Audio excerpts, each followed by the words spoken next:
Selamat siang Bapak Ibu.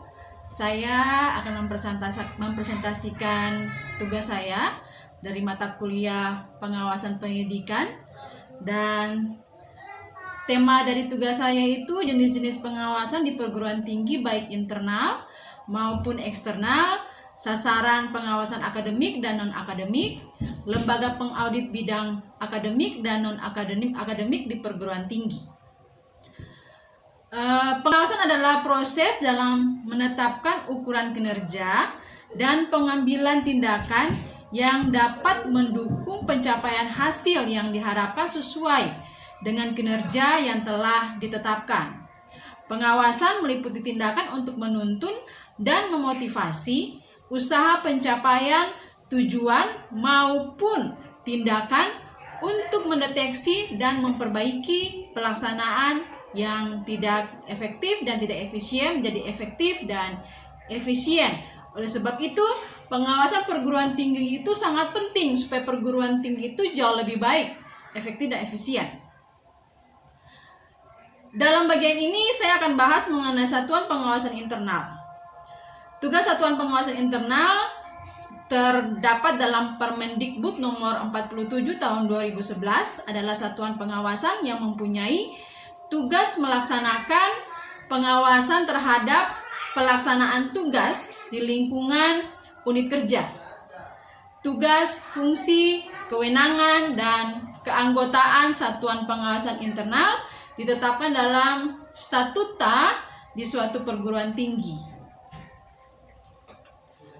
Beberapa pokok penting tentang satuan pengawasan internal meliputi ruang lingkup. Ruang lingkup pelaksanaan tugas pengawasan satuan pengawasan internal. Yang pertama itu audit kinerja. Audit kinerja dalam bagian ini audit tujuan tertentu dan juga review, pemantauan, evaluasi, fasilitasi. Dalam bagian fasilitasi itu terdapat BIMTEK, pendampingan, dan lain-lain. Yang kedua, kompetensi satuan pengawasan internal. Kompetensi satuan pengawasan internal berkaitan dengan keahlian dalam anggota satuan pengawasan internal, yaitu akuntansi atau keuangan. Itu yang pertama. Yang kedua, manajemen sumber daya manusia. Yang ketiga, manajemen aset. Yang keempat, hukum. Dan yang kelima, ketata laksanaan.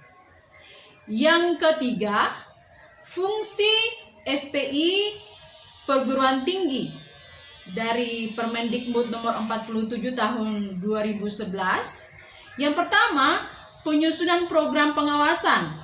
Yang kedua, pengawasan kebijakan dan program. Yang ketiga, pengawasan pengelolaan kepegawaian, keuangan, dan barang milik negara. Yang keempat, pemantauan dan pengorganisasian tindak lanjut hasil pemeriksaan internal dan eksternal. Yang kelima, pendampingan dan review laporan keuangan. Yang keenam, pemberian saran dan rekomendasi. Yang ketujuh, penyusunan laporan hasil pengawasan. Dan yang kedelapan, pelaksanaan evaluasi hasil pengawasan. Pokok yang lain yaitu wewenang satuan pengawasan internal.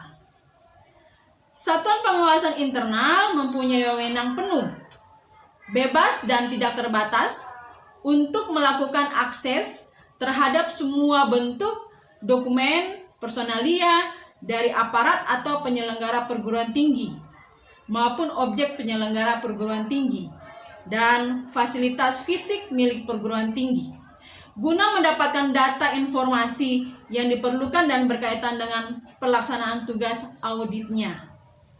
Yang terakhir, mengenai pokok penting tentang SPI, yaitu tanggung jawab satuan pengawasan internal. Tanggung jawab satuan pengawasan internal di sini ada 6 bagian. Yang pertama itu melakukan review dan evaluasi terhadap sistem pengendalian intern pada semua unit kegiatan di lingkungan perguruan tinggi. Yang kedua, menentukan strategi, ruang lingkup, metode, dan frekuensi audit intern secara independen. Yang ketiga, memperoleh informasi antara lain namun tidak terbatas pada laporan keuangan, laporan kegiatan operasional, sistem mutu, rencana strategi bisnis dari unit di lingkungan perguruan tinggi.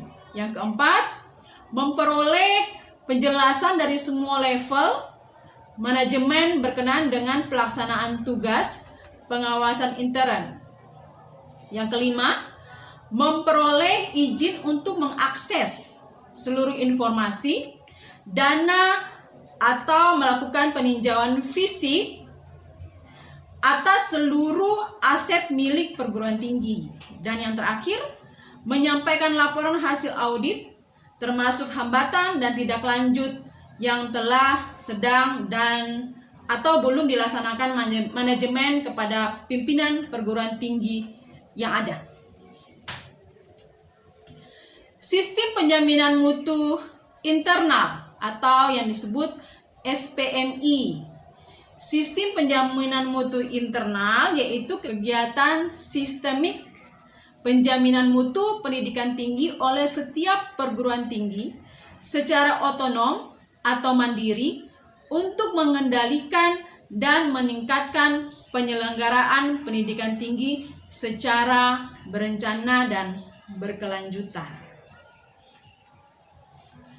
Pelaksanaan penjaminan mutu internal bidang akademik yaitu implementasi SPMI bidang akademik adalah tindakan konkret setiap perguruan tinggi yang diawali dengan penyusunan dan penetapan standar mutu pendidikan terhadap seluruh dokumen SPMI meliputi dokumen mutu kebijakan, dokumen mutu manual, dokumen mutu standar, dan dokumen mutu formulir. Sistem manajemen mutu atau siklus SPMI dalam pasal 52 ayat 2 Undang-Undang Nomor 12 Tahun 2012 tentang Pendidikan Tinggi, penjaminan mutu dilakukan melalui PPEPP, yaitu penetapan standar dikti, pelaksanaan standar dikti, evaluasi atau pelaksanaan standar dikti, pengendalian atau pelaksanaan standar dikti, dan peningkatan standar dikti. Poin berikutnya mengenai pengawasan eksternal di perguruan tinggi. Pengawasan eksternal di perguruan tinggi itu berkaitan dengan Badan Akreditasi Nasional. Pengawasan eksternal perguruan tinggi yang pertama itu Badan Akreditasi Nasional. Badan Akreditasi Nasional Perguruan Tinggi merupakan salah satunya akreditasi yang memiliki wewenang dari Kemenristek Dikti dalam meningkatkan mutu perguruan tinggi, memperkenalkan serta menyebarluaskan paradigma baru dalam pengelolaan pendidikan tinggi, dan meningkatkan relevansi, atmosfer akademik, pengelolaan institusi, efisiensi, dan keberlanjutan perguruan tinggi. Didirikan pada tahun 1994, Dasar Hukum Undang-Undang Nomor 12 Tahun 2012, Pendidikan Tinggi, Permendikbud Nomor 59 Tahun 2012, Badan Akreditasi Nasional, dan bidang tugas yang diemban adalah akreditasi perguruan tinggi. Berbicara mengenai akreditasi perguruan tinggi, dalam pengawasan eksternal perguruan tinggi ada 9 kriteria yang harus dimiliki atau yang harus dilakukan dalam pengawasan eksternal perguruan tinggi. 9 kriteria yang dimaksud antara lain, yang pertama itu visi, misi, dan strategi dari perguruan tinggi tersebut. Yang kedua, tata pamong dan tata kelola kerjasama. Yang ketiga, mahasiswa. Yang keempat, sumber daya manusia. Yang kelima, keuangan sarana dan prasarana. Yang keenam, pendidikan. Yang ketujuh, penelitian. Yang kedelapan, pengabdian kepada masyarakat. Dan yang kesembilan, luaran dan capaian Tridharma. Ini standar perguruan tinggi yang terbaru. Kalau tahun-tahun yang lalu itu hanya 7 kriteria. Tapi untuk saat ini sudah berlaku 9 kriteria. Dan perguruan tinggi harus melakukan 9 standar ini. Yang ketiga, Badan Akreditasi ISO atau International Organization for Standardization. Demikian presentasi saya siang hari ini. Selamat siang untuk Bapak Ibu semua.